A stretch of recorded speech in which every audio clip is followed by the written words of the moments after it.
Graça e paz, irmãos. Para mim é um momento de grande alegria poder estar aqui hoje servindo ao Senhor.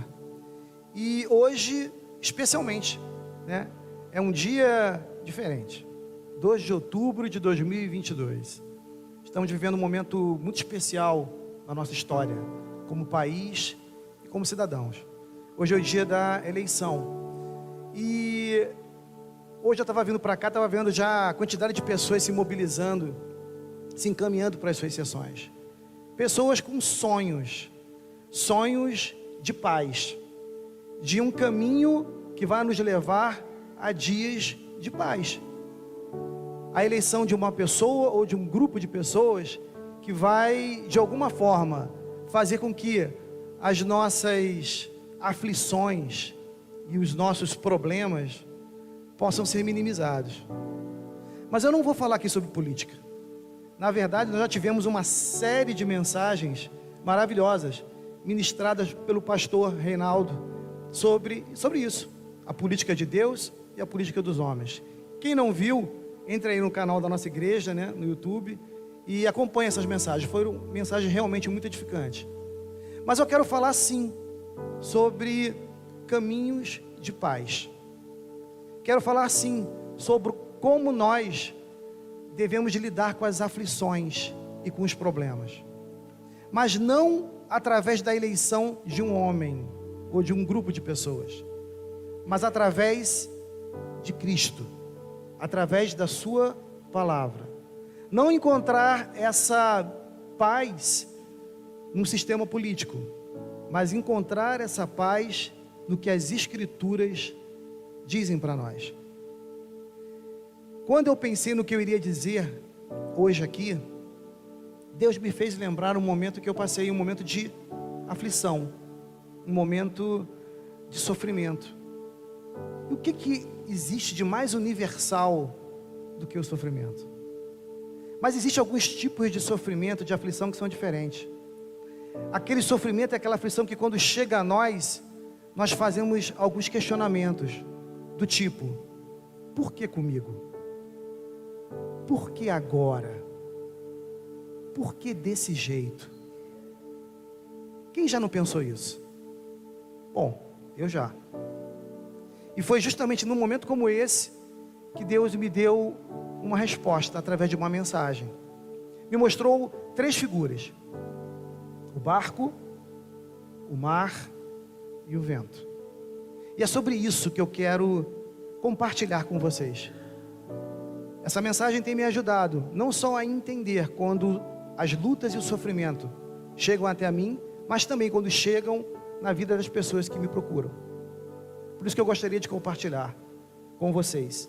E para fazer isso, eu gostaria de usar a nossa mensagem, o nosso texto áureo, a passagem das Escrituras que eu utilizei para servir como base, que se encontra no Evangelho de João, no capítulo 16, no versículo 33, que diz o seguinte: eu disse essas coisas para que em mim vocês tenham paz. Neste mundo vocês terão aflições, contudo, tenham ânimo. Eu venci o mundo. Amém? Irmãos, olha, está falando de paz aqui, né?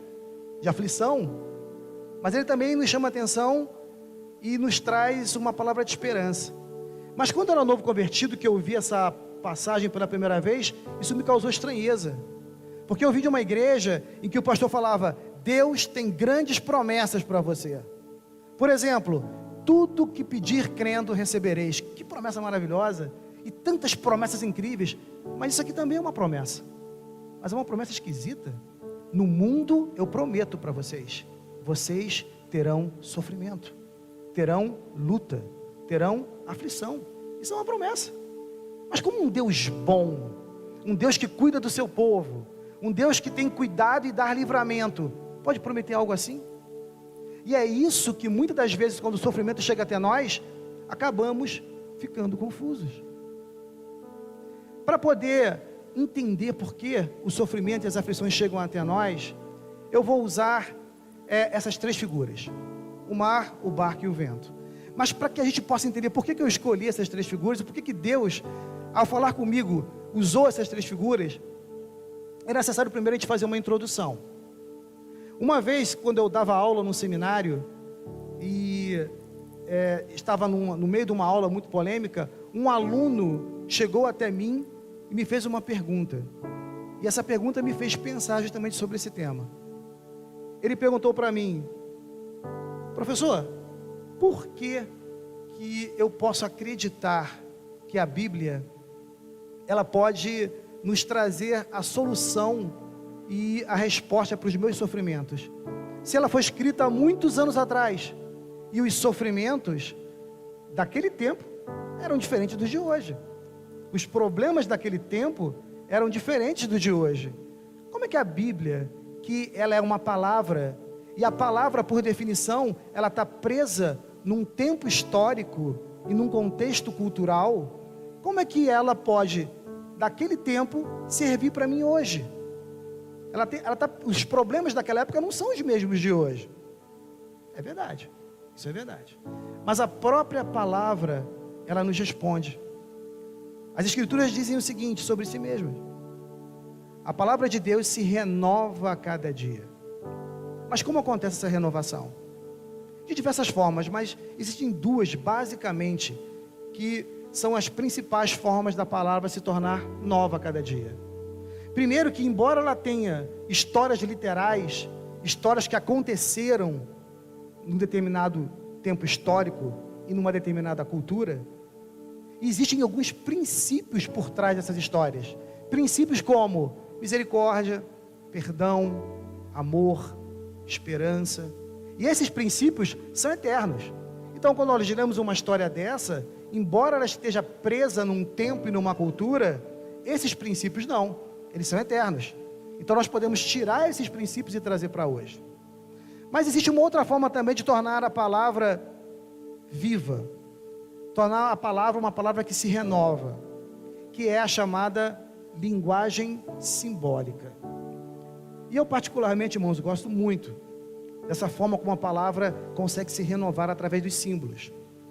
Para a gente poder entender isso, eu lembro de uma história que o meu pai me contou, que o pai dele, o meu avô, foi o primeiro homem a comprar um carro na cidade deles. Era uma cidade pequenininha, do interior, do sertão da Bahia. E ele comprou um Calhambeque. A cidade toda ficou alvoroçada, era o primeiro carro da cidade. E ele ficava passeando com aquele carro e se exibindo. E passado um tempo, ele teve que fazer uma viagem para a capital, para Salvador. E chegando lá, ele se admirou que tinham outros carros.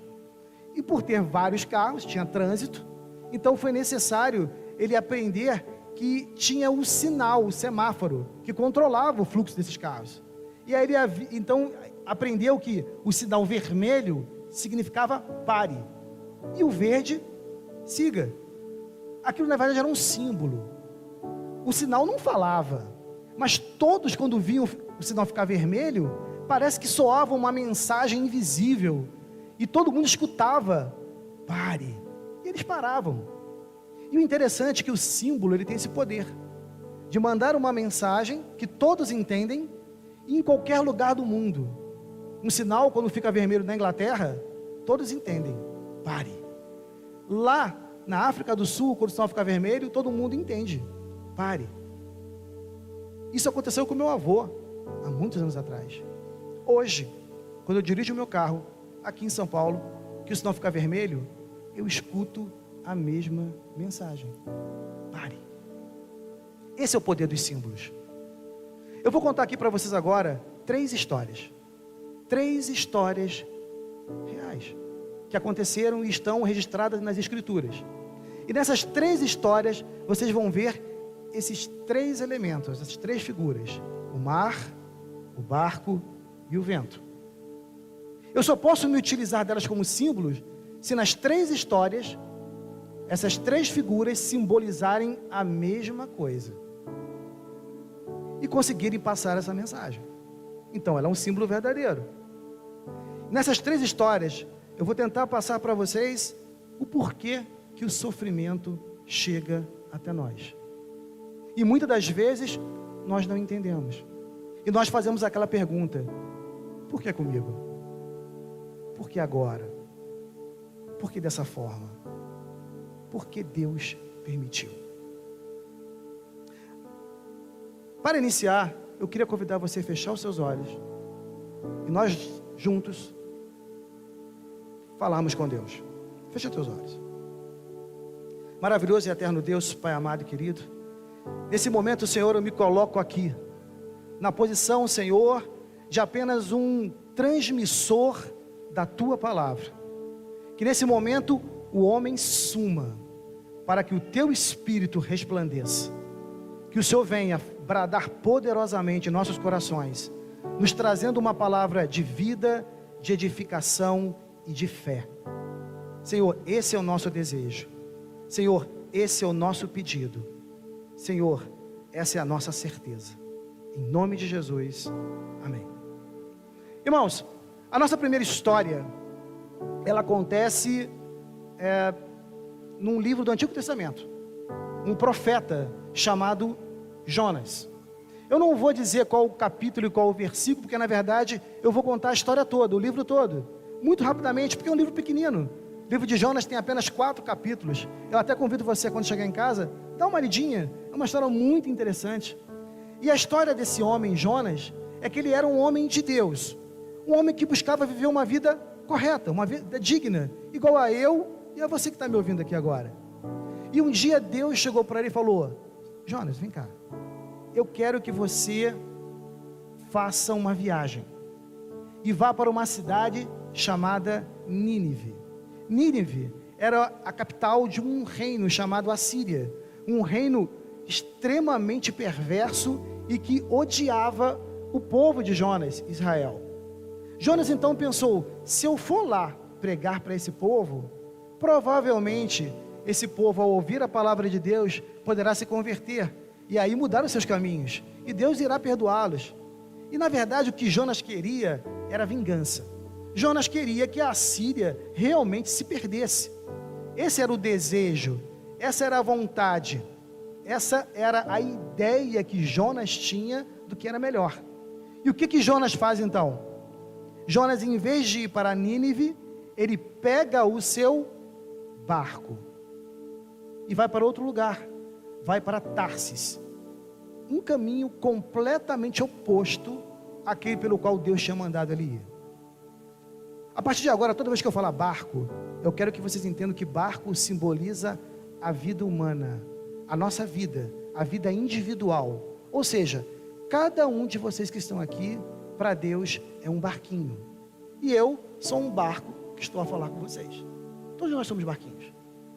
E aí Jonas então pega o seu barco, e em vez de ele ir para o caminho que Deus mandou, ele vai para um caminho completamente contrário, movido pela sua vontade, movido pelos seus desejos, movido pela sua forma de entender e ver o mundo. Esse é o primeiro motivo pelo qual o sofrimento chega até nossas vidas.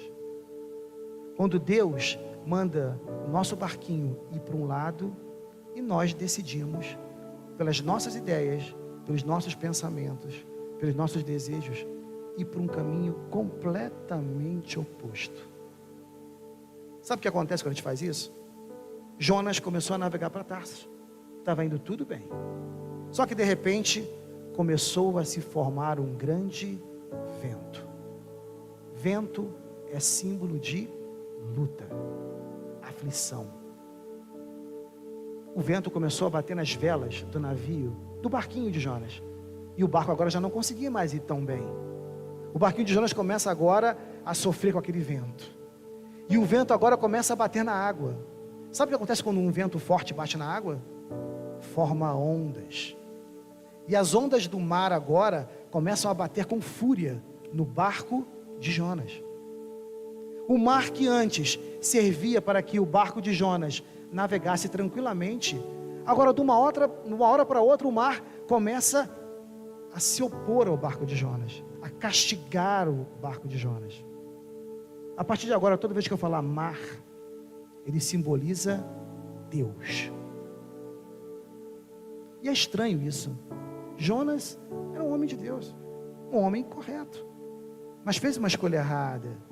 E aí o mar, que antes o conduzia para um lugar tranquilo, agora se voltava contra Jonas, pelo menos aparentemente.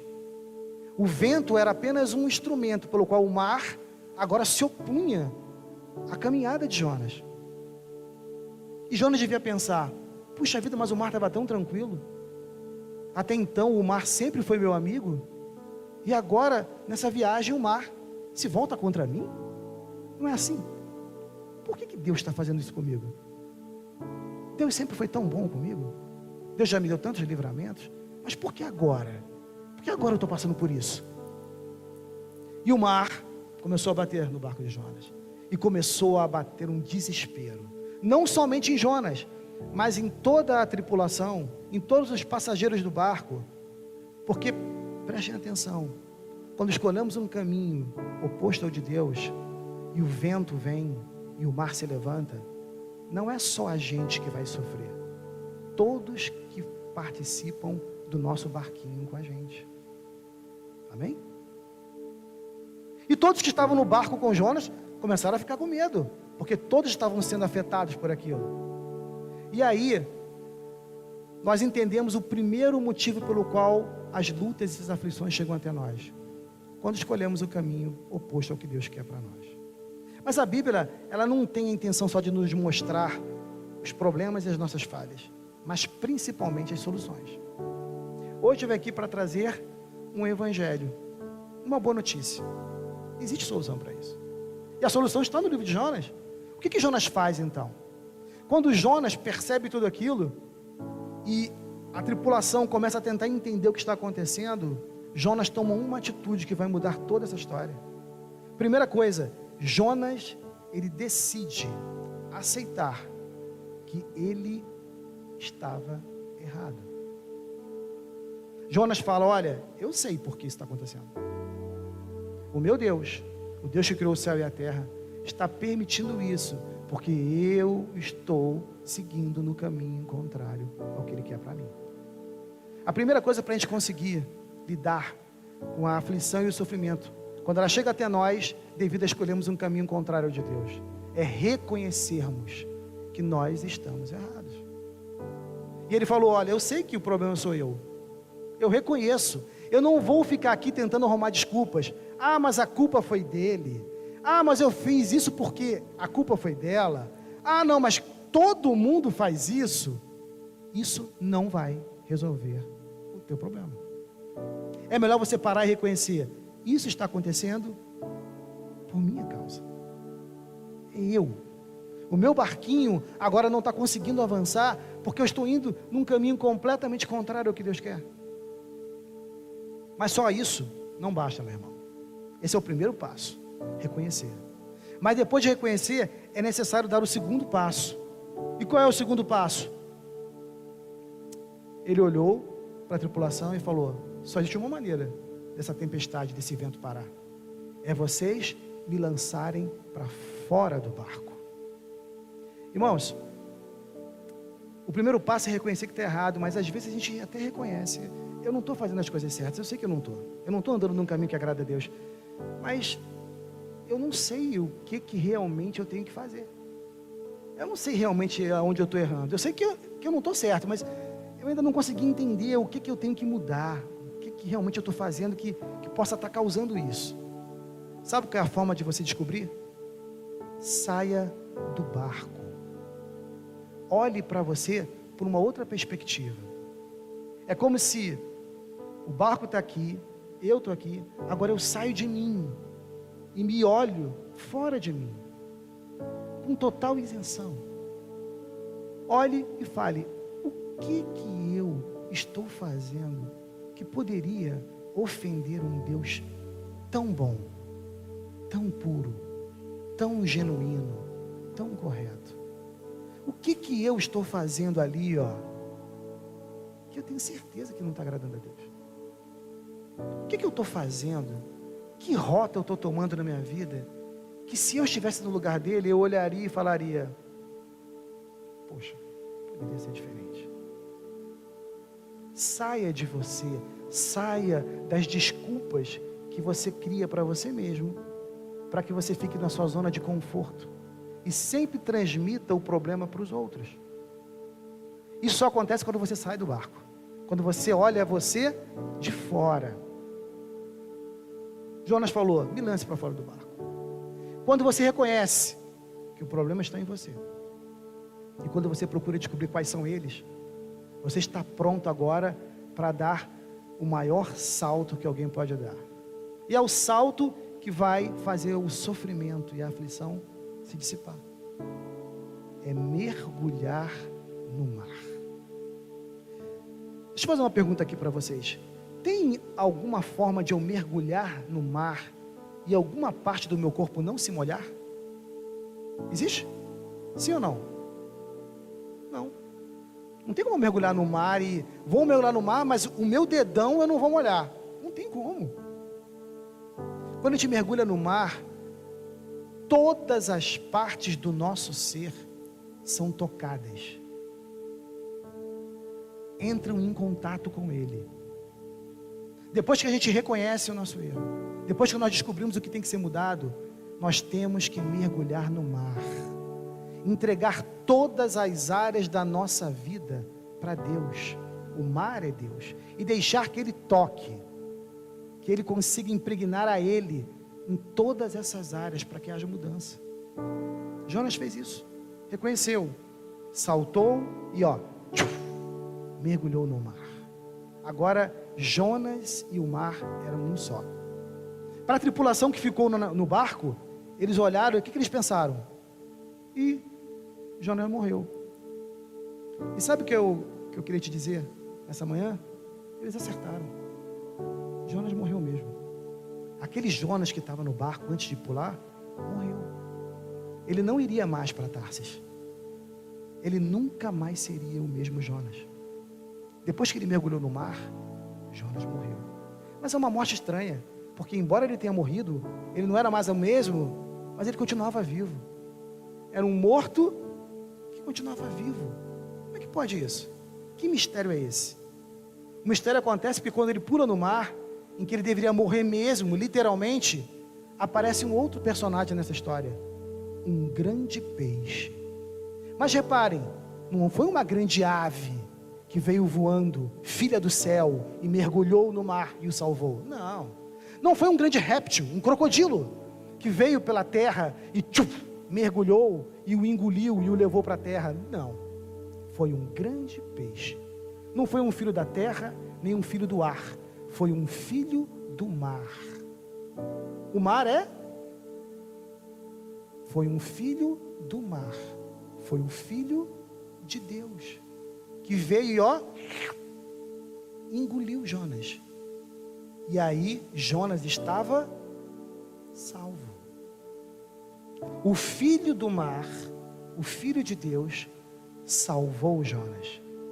E Jonas, que havia morrido, pelo menos num primeiro momento, embora tivesse realmente morrido para o antigo homem, estava vivo, a salvo, no grande peixe.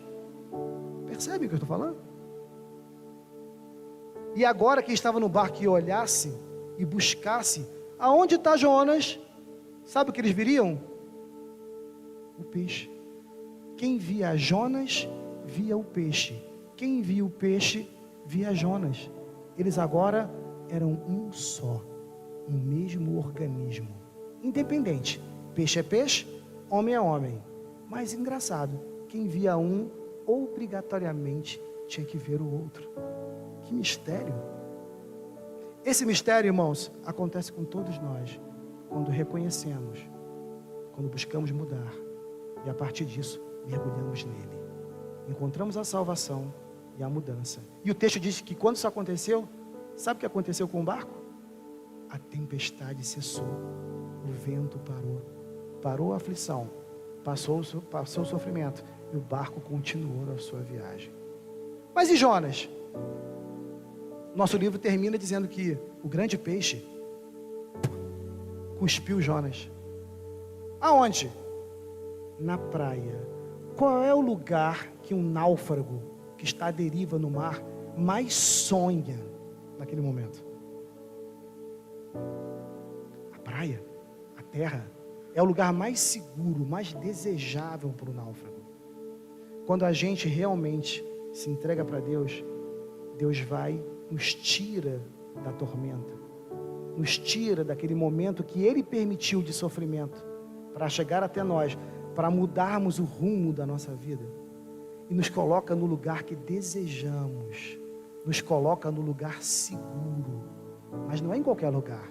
Sabe onde que o peixe cuspiu, Jonas? Na praia de Nínive. O grande peixe fez Jonas ir para o caminho que ele tinha projetado para Jonas desde o início. Primeiro motivo porque o sofrimento, meu irmão, e a aflição às vezes chega na sua vida, mesmo sendo um homem de Deus, uma mulher de Deus, uma pessoa que procura ter uma vida digna, correta, para que você conserte os teus caminhos e faça com que o caminho que você escolheu errado volte e se torne no caminho que Deus escolheu para você. Amém? Ah, pastor, então eu já sei como resolver e nunca mais ter aflição na minha vida, nunca mais ter luta. Basta então eu escolher sempre seguir o caminho de Deus. Se eu seguir o caminho de Deus, problemas e aflições não vão chegar até mim. Não é verdade? Não é verdade. João capítulo 16, versículo 33. Eu garanto, no mundo vocês vão ter vento. Puxa, mas quando eu escolho o caminho de Deus também acontece? Acontece. E é por isso que às vezes a gente fica confuso. Mas por que, Deus? Mas agora, tudo bem, Jonas, tudo bem, ele estava indo para o caminho contrário, mas eu estou indo no teu caminho. Por que essa notícia? Por que, Senhor, o resultado desse exame? Por que, Senhor, justamente com o meu filho? Eu estou no teu caminho. Atos, capítulo 27 e capítulo 28. Vai contar uma história muito interessante. Vai contar a história de um homem chamado Paulo. Um homem de Deus. Um homem que estava seguindo o caminho de Deus. Paulo estava seguindo tanto o caminho de Deus que resolveram se levantar contra ele e decretaram que Paulo deveria ser preso e morto. Paulo era um cidadão romano, então ele poderia pedir uma audiência com o imperador de Roma, o grande César, e assim ele o fez. Da mesma forma que Jonas tinha que ir até o rei da Síria para pregar para ele, mas foi desobediente, Deus queria que Paulo fosse até o rei de Roma, o grande imperador também do povo que era contrário a Israel, para pregar para esse rei. Mas Paulo, diferente de Jonas, falou: eu aceito. Então Deus falou: Paulo, pega o seu barco. E Paulo então foi para um local, já como prisioneiro, e pegou um barco para ir para Roma. Vá até Roma. E ele foi. E a gente pode pensar: Paulo estava fazendo a vontade de Deus, estava com o seu barquinho no caminho que Deus queria contra ele. Não vai ter vento, muito menos tempestade. O mar agora vai levá-lo calmamente até o seu destino. Não, mas não é assim que acontece na nossa vida, no nosso dia a dia. E é por isso que a gente não entende, né? Mas eu estou fazendo tudo certo, Senhor. Paulo estava indo e de repente, no livro de Atos, no capítulo 27 e 28, diz que começou a se formar um vento. Começou a bater um vento calmamente na água e começou a se formar ondas. E o povo que estava no mesmo barco de Paulo começou a ficar apavorado. Só que dessa vez, em vez de aparecer um grande peixe, Deus se revela a Paulo na forma de um anjo. E o anjo do Senhor diz para Paulo: Paulo, continua a tua viagem, pois nem você, nem os que estão no teu barco irão se perder. Eu quero te dizer uma coisa, meu irmão e minha irmã. Mesmo quando as aflições, as lutas e o sofrimento chegarem a você, e você tem consciência que está fazendo a vontade de Deus, e você se apavorar, lembre-se, Deus não vai permitir dano algum, nem para você, nem os que estão no barco contigo. Mas isso não quer dizer que quando o vento estiver batendo forte, contrário, e as ondas do mar começar a bater com força no seu barquinho, isso não vai te causar medo. Mesmo você crendo nisso, dá medo, irmãos. Quando a notícia ruim vem, quando a dor dói, quando a perca chega, mesmo você crendo, dói. E Paulo sentiu isso. Chegou um momento que Paulo viu que a situação não estava boa. Ele mandou então a tripulação começar a comer pão e falou: a coisa não está legal. Eu sei que o anjo falou comigo, mas eu sou carne, eu tenho medo. Não há pecado nisso, irmãos. Mas Paulo tinha uma confiança dentro dele. Ele sabia que o Deus que ele cria era um Deus que não mente. Então ele permaneceu firme, embora temeroso. E aí vai acontecer uma coisa nessa história totalmente diferente da história de Jonas. Lembra que Jonas, o barco, recebeu o vento e o mar, mas ele continuou sua viagem? Já na história de Paulo, não. As ondas começaram a bater. E aí, a nossa história narra que o barco vai bater com a sua popa num banco de areia. E a água vai continuar batendo tão forte que vai fazer um rombo na proa. E aí o barco fica encalhado num banco de areia, próximo à praia, e não consegue mais continuar sua viagem. Todos então, Paulo e quem estava no barco, são obrigados a pular no mar e nadar até a praia. Como a praia estava próxima, ninguém se perdeu. Todos se salvaram, como Deus havia prometido. Paulo não precisou pegar carona num peixe, porque Paulo já conhecia o peixe por dentro, profundamente. Ele não precisava do peixe. Mas por que então Deus permitiu isso na vida de Paulo? Por que Deus permite o sofrimento e as lutas às vezes chegarem na nossa vida, e às vezes chegarem de uma forma tão cruel, tão dura, a ponto do nosso barco parar, não conseguir ir para frente, ainda formar um rombo no casco dele? Nem no navio de Jonas aconteceu isso. Estava no caminho contrário.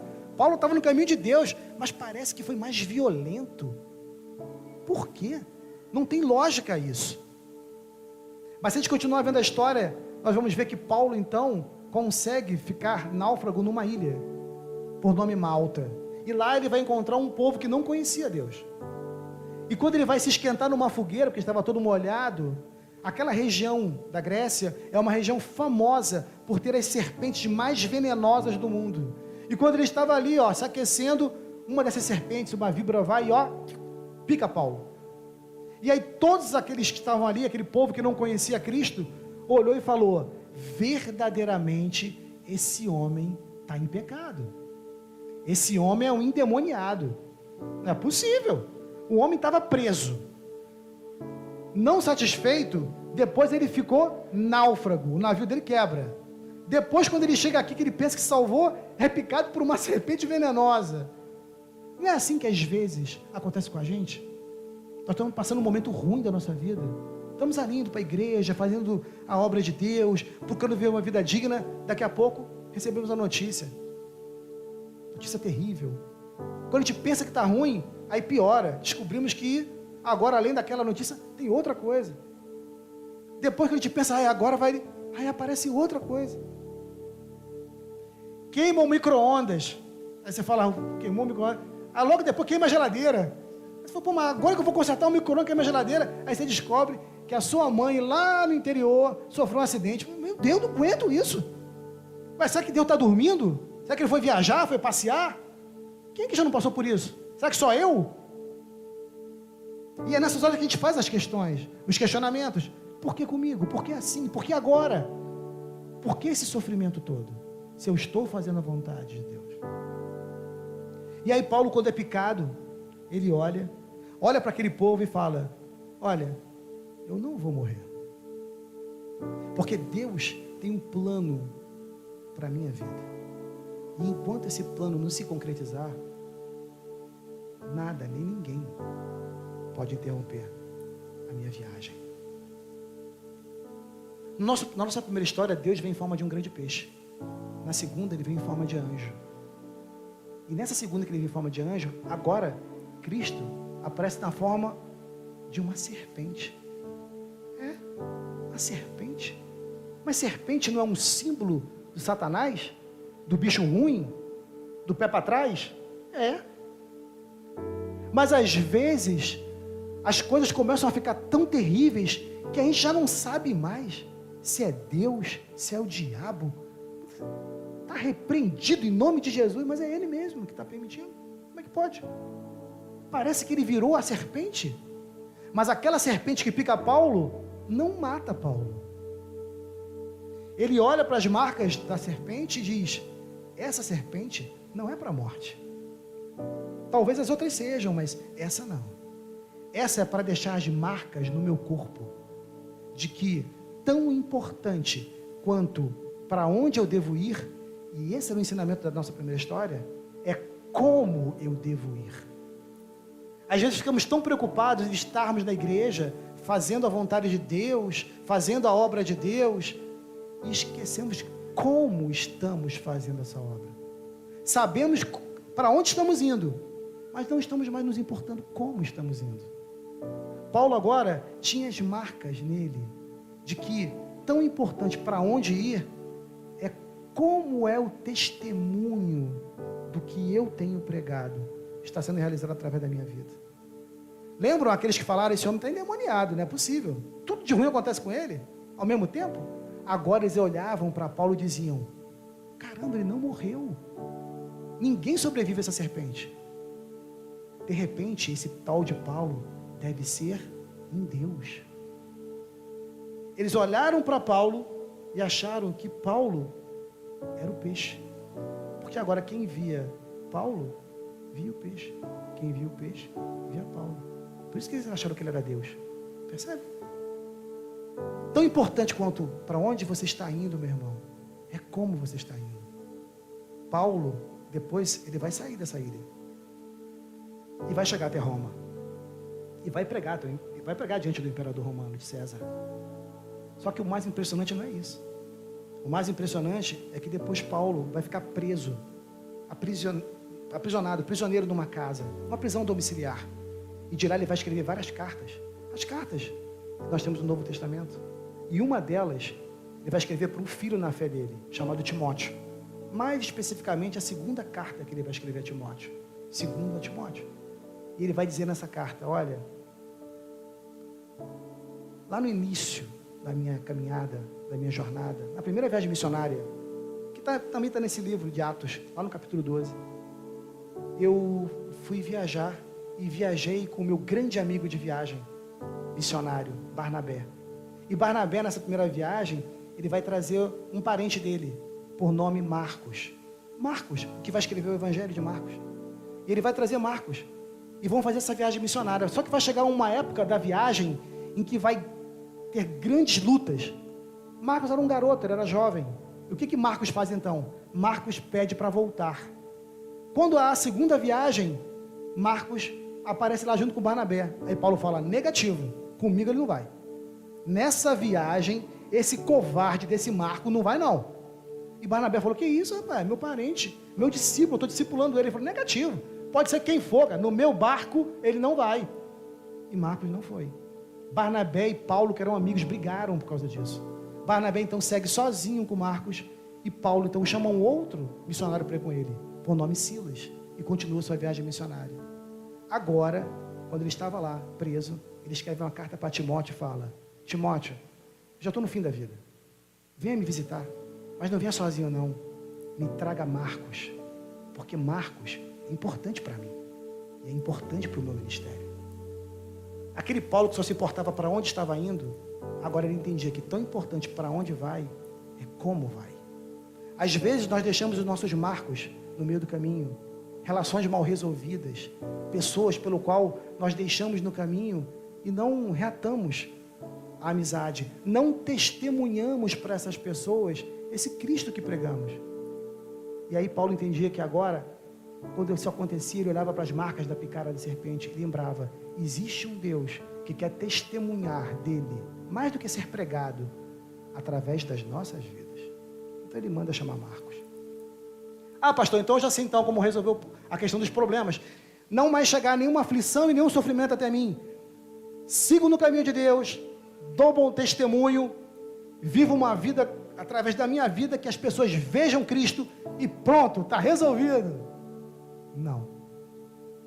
E aí eu quero chegar na terceira história, que está no Evangelho de Marcos, esse rapaz, no capítulo 4, do versículo 35 ao 41, e vai contar uma história muito interessante. Agora estavam os discípulos, os apóstolos, homens que andavam com Jesus, e o próprio Jesus, o peixe, virou gente, e estava andando com eles agora. Eles podiam ver Jesus, pegar nele, abraçar, deitar no colo, ouvia Jesus ensinando à noite. Olha que maravilha. E agora Jesus falou assim: está vendo aquele outro lado da margem ali? Tinha um mar. Está vendo a margem lá? Estou. Para lá que vocês vão. Sabiam a direção. Falou: agora eu quero que todos vocês entrem nesse barco, juntos. Mostrou como. Só que agora tinha uma diferença. Jesus falou: agora eu vou junto. Eu vou estar dentro do barco com vocês. Jesus agora está aqui, ó, dentro do barco. Tem como algum vento bater nesse barco? Sim ou não? Não, não é possível. Pode chegar tempestade, vento, o mar pode se revoltar contra um barco desse? Jesus está dentro agora. Sim. Sim, irmãos, pode. João 16, 33. E no mundo tereis vento. E lá estavam os discípulos, todos felizes. Jesus estava lá, Jesus falou assim: olha, eu vou tirar uma sonequinha aqui, mas já já eu já volto. Vou ficar aqui ouvindo aqui um radinho aqui, o irmão Damásio tocando, eu gosto de ouvir esse louvor, vou ficar por aqui, vocês ficam aí.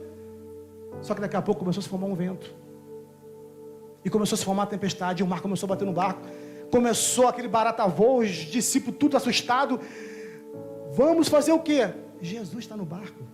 Vamos lá, Jesus, Jesus acorda, salva a gente. Jesus olha, e aí Jesus me dá uma resposta, que quando eu fui novo convertido, eu voltei baratinado para casa, que até endereço.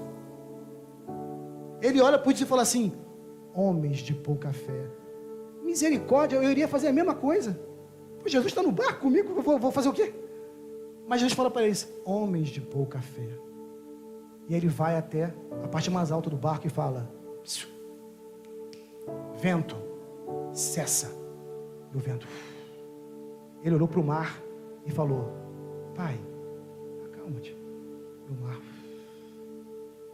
E o interessante é o final da história. Eles chegam e falam assim: quem é esse homem que até o vento e o mar lhe escutam? Nossa terceira história fala sobre não para onde ir ou como ir, mas fala sobre quem você é. Quem você é em Cristo. Eles não sabiam. Eles tinham Jesus dentro deles, do barco. Sabiam para onde ir, sabiam como ir, mas não sabiam quem eles eram. Sabe por que Jesus podia fazer aquilo? Porque Jesus é o Filho de Deus. E quando você permite que Ele entre no seu barco, João capítulo 1, versículo 12, mas a todos quanto recebem Jesus dentro do barco, Ele lhes dá o poder de serem feitos filhos de Deus. Por isso que Jesus acordou e falou assim: homens de pouca fé, não precisavam ter me acordado, porque o Filho de Deus manda o vento parar. Acredita nisso. Pede para o mar acalmar. Ele acredita nisso porque ele é filho de Deus. Só que vocês agora são filhos de Deus. Bastava que um de vocês fosse até ali, a proa do navio, e dissesse: vento, em nome daquele que está no barco comigo, e ao recebê-lo me fez filho de Deus, eu digo: acalma-te. Mar, ouve o teu filho que clama agora. Acalma-te. Eles não sabiam disso ainda, mas mais tarde os evangelhos vão provar que eles descobriram. E aí, quando vinha o vento e as aflições, eles não temiam, eles prosseguiam a sua viagem até onde Deus queria que eles fossem. Amém, irmãos? É por isso que às vezes o sofrimento chega até você. Não é para te destruir, não é necessariamente porque você está indo no caminho contrário. Às vezes é, mas seja lá por que for, através dessas 3 histórias, Deus nos mostra que a intenção dele é vida, edificação e transformação. Uma vez eu preguei isso. Eu tenho muitos amigos de várias religiões e tenho muitos amigos ateus também. Eles gostam muito de conversar comigo, os ateus. Não sei porquê. E aí tem um ateu que falou para mim assim: essa história sua é muito interessante. Gostei do negócio do barco, do mar. Mas tem uma coisa. Eu sei como eu resolver o meu problema e não ter sofrimento. E o sofrimento chegar até mim. Porque todas as histórias que você contou, tem um problema nelas. Tudo só acontece, todo sofrimento, porque o mar e o barco estão juntos. O barco entra no mar, aí vem o vento, aí o barco está no mar, aí vem a tempestade, aí o barco está no mar, vai para o caminho. E se o barco não tiver nem aí para o mar? Se o barco não for para o mar, que é o meu caso, para mim, o meu barco não quer saber desse teu mar aí, ó. Deus para mim não existe, não tem mar. Se não tem mar, não tem vento, não tem tempestade, não tem onda. Por isso que eu não quero saber de Deus. O meu barquinho, ó, não quer saber desse mar. Os ateus, eu gosto muito de conversar com eles porque eles são muito inteligentes e são muito racionais, eu gosto disso. Só que deixa eu te falar uma coisa, a racionalidade nem sempre ela funciona na vida real, no dia a dia. Quando ele falou isso, parecia ser inteligente. Só que eu me lembrei de um grande mestre meu, lá da Bahia, quando eu morei lá, um pescador analfabeto, não sabia fazer um ó com copo. E ele é um dos maiores mestres que eu tenho na minha vida até hoje. Um homem com uma extrema comunhão com Deus. E um dia, ele era pescador. E um dia eu fui lá no sertão da Bahia, onde ele morava, um lugar bem pobre. Pobre, mas eu nunca vi um homem tão feliz. E aí eu descobri com ele que a felicidade nada tem a ver com dinheiro. E aí, ele um dia chegou para mim e foi me levar para ver o barquinho dele. Muito simplesinho, que ele usava para transportar as pessoas de uma cidade para outra, para assistir o culto, porque só tinha igreja na outra cidade. Então ele transportava. E aí ele falou para mim assim: olha meu barquinho lá. Só que eu olhei e na praia tinha um outro barco, abandonado, todo podre, na areia. E eu falei: nossa, tá, o barquinho ali está tudo acabado. Ele falou: rapaz, esse barco era de um pescador, ele morreu e os filhos dele não quiseram ser pescadores. E foram para a cidade, aí ficou abandonado aí. Está aí, ó, há anos, todo acabado. Eu falei: puxa vida. Ele falou: pois é. Aí, ó, esse é o que acontece quando um barco não está no mar. O barco foi feito para o mar. Quando o barco não está no mar, só acontece duas coisas com o barco. Ele resseca, ele apodrece e ele morre. Eu perguntei: qual é a segunda? A segunda, depois que isso acontece, é juntarmos a madeira podre, acendermos uma fogueira, lançarmos no fogo, para que ela queime no fogo. Quem tem ouvidos, ouça o que o Espírito diz à igreja. Amém? Quero convidar você a ficar de pé. Eu queria orar por você agora, nesse momento. João capítulo 16, versículo 33, diz que no mundo nós vamos ter ventos e aflições. Mas tem a segunda parte. Ele fala: ei, não desanima não. Tem de bom ânimo. Sabe por quê? Porque vento só existe no mundo. Mas eu venci o mundo. Eu venci o mundo naquela cruz. E fiz vocês filhos de Deus. Nós somos filhos de Deus. Por isso somos mais que vencedores. Porque Ele vai nos ajudar a vencer todos os ventos. E os nossos barquinhos vão continuar navegando, mesmo no meio das tormentas. Porque Ele está agora dentro do barco conosco. E quando chegar o fim da missão que Ele estabeleceu para cada um de nós, ainda assim somos vencedores. Porque existe um porto seguro, esperando por cada barquinho desse. E lá não há choro, não há tristeza e não há mais vento. Feche teus olhos. Maravilhoso e eterno Deus, Pai amado e querido, nesse momento nós queremos te dizer, Senhor, muito obrigado. Muito obrigado por essa palavra. Muito obrigado, Senhor, por encher o nosso coração de ânimo e de esperança. Que o Senhor nos fortaleça, Senhor, para que quando vier os ventos, nós possamos ter a capacidade e o discernimento de entender o que o Senhor quer de trazer de mudança e de edificação para nossas vidas. E que nós possamos, Senhor, dar testemunho do Deus vivo, que cuida, que nos direciona e que sempre, Senhor, nos dá vida e vida em abundância.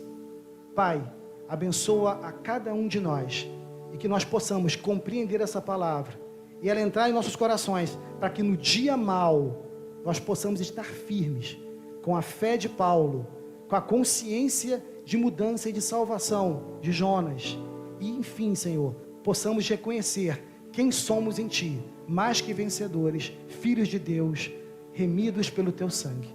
É o que nós te pedimos e pela fé te agradecemos em nome de Jesus. Amém.